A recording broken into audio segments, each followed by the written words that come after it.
अस्सलाम वालेकुम, आदाब। एक बार फिर मैं आज़म मीर आप सभी की खिदमत में हाजिर हूँ। तो आज मैं आपसे एक बात करूँगा। आपसे मैं पूछता हूँ, आप अपने आप को पूछें और उसका जवाब खुद ही दे दें, और आपका जो भी जवाब होगा वो अपने अपने दिल को बताएं कि आपने ज़िंदगी में किसी न किसी प्यारे रिश्ते को, किसी न किसी अजीज़ रिश्ते को, किसी न किसी जो आपका प्यारा कोई रिलेटिव होगा, तो उसको आपने खोया होगा लाइफ में। इस दुनिया से वो चला गया होगा, किसी भी हादसे का शिकार हुआ, कुछ भी हुआ होगा। तो मतलब कुल मिला के वो आपसे जुदा हो गया होगा, सेपरेट हुआ होगा। अगर मैं आज उसके लिए बोलूं कि वो आपको यहां से 1500 किलोमीटर दूर वो कुछ पल के लिए आपको मिलेगा, ये टाइमिंग है उसकी, वो 12 से 1 बजे, 1 से 2 बजे, मतलब 24 घंटे में से मैं कोई भी टाइम आपको बता दूं, इतनी डेट को बता दूं, तो आप क्या करेंगे? अपने आप से पूछें। आप बिल्कुल बेचैन हो जाएंगे और आप उसको मिलने के लिए आपको कुछ भी करना पड़ेगा, आप करेंगे। कितनी मुलाकात के लिए? बड़ी एक शॉर्ट टर्म, ऐसा होगा नहीं, क्योंकि अल्लाह माफ करे, जो बंदा इस दुनिया से चला जाता है फिर वो वापस नहीं आता कभी। मगर अगर ऐसा आपको मौका दिया जाए तो आप क्या करेंगे? मुझे पता है, मैं भी वही करूंगा, आप भी वही करेंगे, दौड़ के जाएंगे, जिंदगी की सारी मसरूफियात छोड़ देंगे। तो यही चीज मैं आपसे कहना चाहता हूं। जब वो हमारे से जुदा हो गया तो उसके बाद तो हमें उससे बड़ी मोहब्बत जाग जाती है। मोहब्बत तो उससे पहले भी होती है, मगर अफसोस कि हम उसको पहचान नहीं पाते। और कहते हैं कि जब वक्त होता है तो समझ नहीं आती, जब समझ आती है तो उस वक्त नहीं होता। तो मैं इसी मामले पे आपसे आज बात करना चाहता हूं कि थोड़ा सा मैंने काफ़ी माहौल देखा है कि खैर ऐसे भी मैंने हालात देखे कि होते हैं, किसी के अपने अजीज खो जाते हैं, आपके भी होंगे, मेरे भी होंगे, सबके होते हैं। तो उनके जाने के बाद हमें बड़ी कदर आती है उनकी। फिर हम सोचते हैं काश एक पल के लिए हम उनको फिर देख पाते, ख्वाब में ही सही मिले। मगर आज हम अपने आप से पूछते हैं, क्या जब वो जिंदा थे हमने उनकी कदर की? हमने उनको वक्त दिया? ये तो बड़ी दूर की खोने की बात होती है।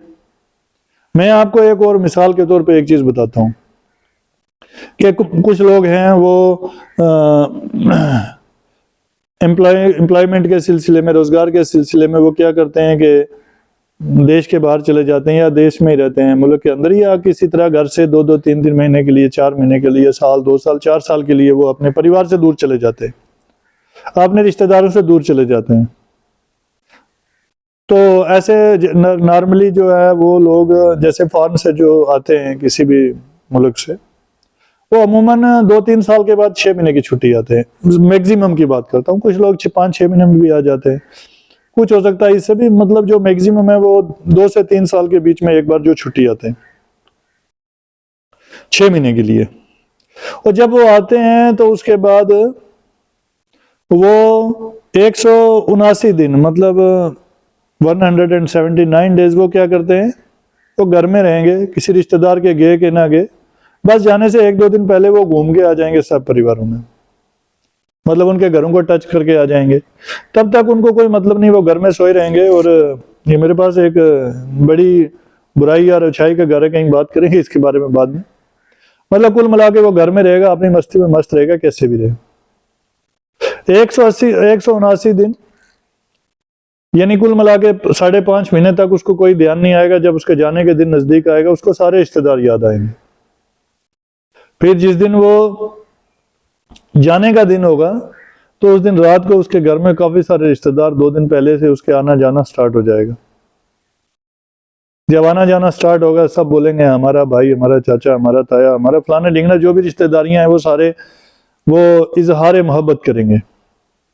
क्योंकि आप वो जाएगा तो अब 2 साल के बाद आएगा, तो जब इतनी देर के बाद आएगा, तो ये हमारे साथ एक रेगुलर प्रैक्टिस है जो हमने पहले बोली, क्योंकि वहां जाके कोई नहीं आता। अब यहां जाके फिर 2-4 साल के बाद वो वापस आएगा, कितने होंगे कितने नहीं होंगे, मगर जो होता है तो उसको भी कदर नहीं आती उस बंदे की। तो मैं इसीलिए आपसे ये गुजारिश करना चाहता हूँ, मेरी ये दोनों मिसाल इसी के लिए थी कि जब आपके रिलेटिव, आपके रिश्तेदार आपके नज़दीक हैं, तो आप उनकी कदर करें, उनके साथ वक्त गुजारें, उन्हें अच्छे बुरे वक्त में उनका साथ दें, उनके पास बैठें, उसको उस वक्त अपना होने का एहसास करवाएं जब आपके पास भी वक्त है, उसके पास भी वक्त है। जब तक वो जिंदा हैं, जब तक वो ठीक हालात में हैं, आप उनके साथ रहें। बाद में अफसोस करने का क्या फायदा है? मुझे तो नहीं लगता कि बाद में कोई आदमी है नहीं है, पहले तो जिंदगी में वो रिश्तेदारों की शक्लें देखने के लिए तड़पता रहा, और उसके जाने के बाद बड़ी इजहार मोहब्बत हो रही है, या उसके मरने के बाद, इस दुनिया से जाने के बाद बड़ी इजहार मोहब्बत हो रही है। तो इसका क्या फायदा है?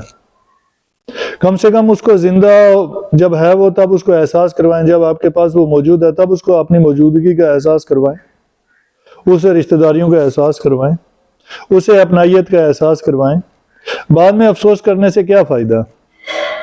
तो यही मैं आपको कहना चाहता हूँ कि हम सब बड़े किस्मत वाले हैं कि हमारे जो काफ़ी सारे रिश्तेदार, काफ़ी मोहब्बत करने वाले, बड़े खालिस लोग हमारे साथ हैं, बड़े खलूस और मोहब्बत वाले लोग हमारे साथ हैं। तो आप उनको वक्त दीजिए। वक्त देने में उनको कोई फायदा या कोई नुकसान नहीं है, तो उसका कोई फायदा या कोई नुकसान, बस आपके एक दूसरे के साथ एक तल्लक बढ़ेंगे। आपको भी एहसास होगा मेरा भी रिश्तेदार है, उसको भी होगा कि हाँ मेरा भी कोई अपना है। तो इसलिए जब तक भी आपके रिश्तेदार आपके साथ हैं, आप उनकी कदर करें, उनको वक्त दें, उनको अपनाइयत का एहसास करवाएं, उन्हें अहमियत दें, उनको एहसास करवाएं कि आप अपने हैं और हम आपके हैं। उसके जाने के बाद या आखिरी दिन में उसके साथ आप इकट्ठे होगे तो कोई फायदा नहीं है। इस दुनिया से जाने के बाद अगर आपने इजहार मोहब्बत की तो उसका कोई फायदा नहीं। तो इसी के साथ मैं आपसे इजाज़त चाहूँगा और उम्मीद करूँगा कि आप अपने रिश्तेदारों का ख्याल रखें और अपना बहुत सारा ख्याल रखें।